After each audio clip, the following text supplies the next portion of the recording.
Assalamualaikum warahmatullahi wabarakatuh. Saya Fadil Fadilan Novanto dengan NIM 62114190078. Di sini saya akan mendeskripsikan tentang program latihan microcycle, dasar-dasar kepelatihan olahraga. Dari data di bawah ini,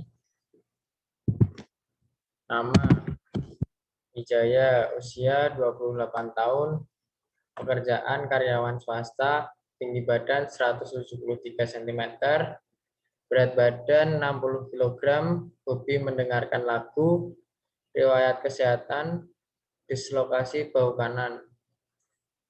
Tujuan untuk meningkatkan status kesehatan dan meningkatkan massa otot.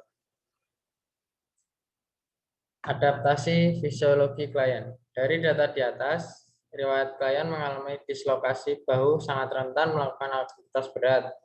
Karena keluhan dislokasi sangat rentan dan harus mendapat diagnosa dari dokter, agar dapat diketahui seberapa parah cedera yang dialami. Setelah itu kita tahu apa saja yang harus dilakukan ketika mengalami cedera tersebut. Karena seperti dislokasi bahu dapat kembali terjadi jika tidak berhati-hati dalam melakukan aktivitas. Maka dari itu, selama masih cedera atau menjalani terapi, mengurangi aktivitas berat tetapi tetap melakukan aktivitas yang ringan untuk tetap menjaga kondisi tubuh agar tetap sehat. Rekam medis klien. Diagnosis dislokasi bahu dapat ditegakkan secara klinis. Konfirmasi diagnosis dapat dilakukan dengan penunjang pencitraan baik dengan ronsen, CT scan, maupun MRI untuk mengevaluasi adanya fraktur serta menilai keterlibatan jaringan lunak sekitar.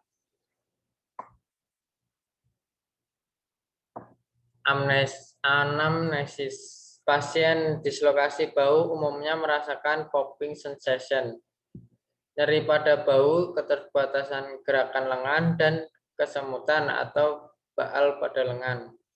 Pada anamnesis perlu ditanyakan mekanisme trauma yang terjadi, serta faktor resiko yang dimiliki pasien.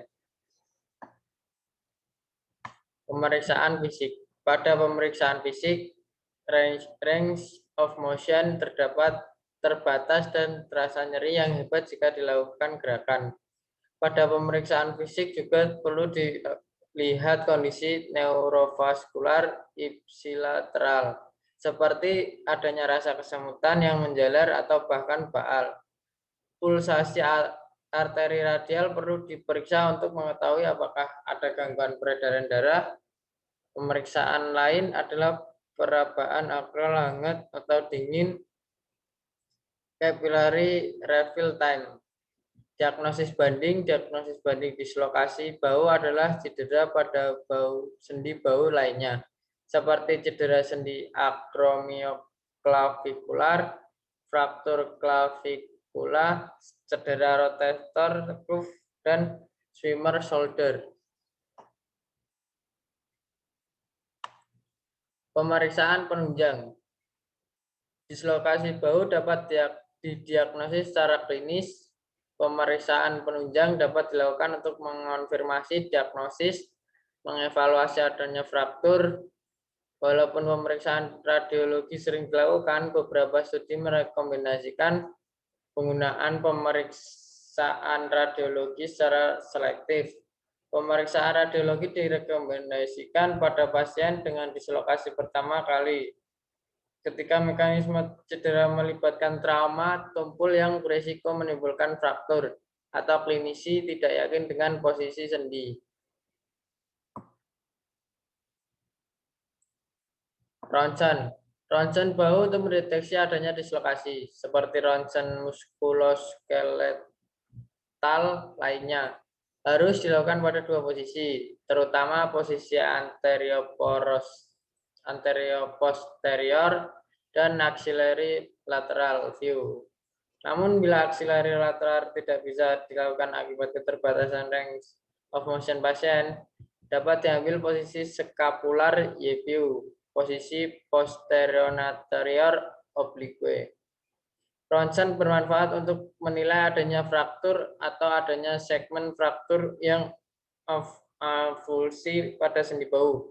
Pada ronsen juga perlu dilihat adanya lesi Blanchard dan Hill-Sachs fraktur klavikula, posisi caput humeri, dan disrupsi akromiyoklavikular.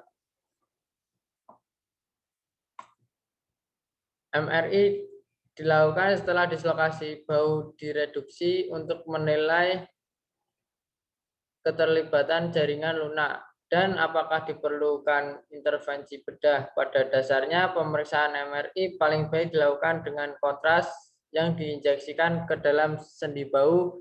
MRI bermanfaat untuk menyingkirkan diagnosis banding terutama cedera rotator cuff. CT scan dilakukan bila gambaran ronsen tidak dapat diambil dengan baik. Gaya melatih yang akan saya terapkan. 1.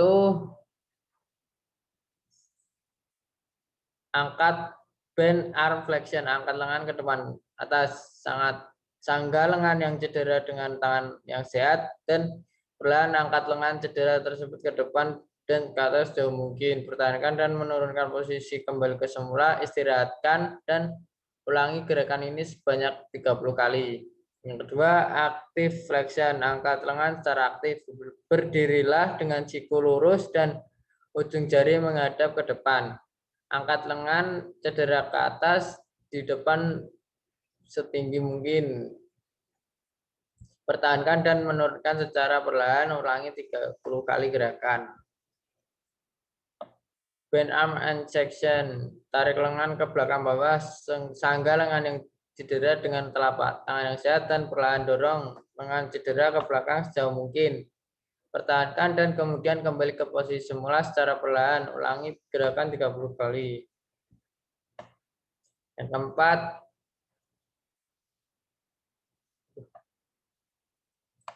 adducted internal external rotation, memutar lengan ke dalam dan keluar dengan lengan cedera di samping badan dan menekuk siku 90 derajat.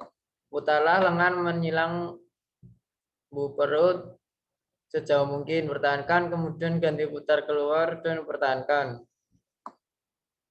Yang kelima, sideline internal rotation, putar lengan ke dalam dengan posisi tidur miring. Tidurlah miring ke sisi lengan cedera dengan siku menekuk 90 derajat. Dengan perlahan angkat tangan cedera ke perut, pertahankan dan kembalikan ke posisi semula.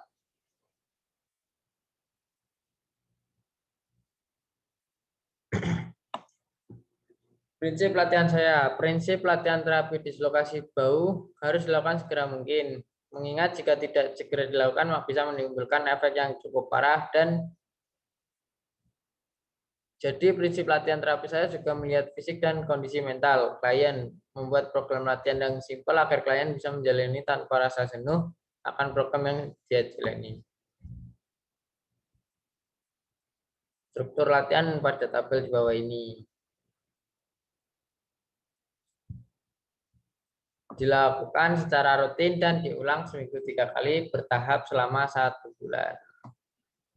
Sekian presentasi dari saya. Apabila ada kesalahan kata, Assalamualaikum warahmatullahi wabarakatuh.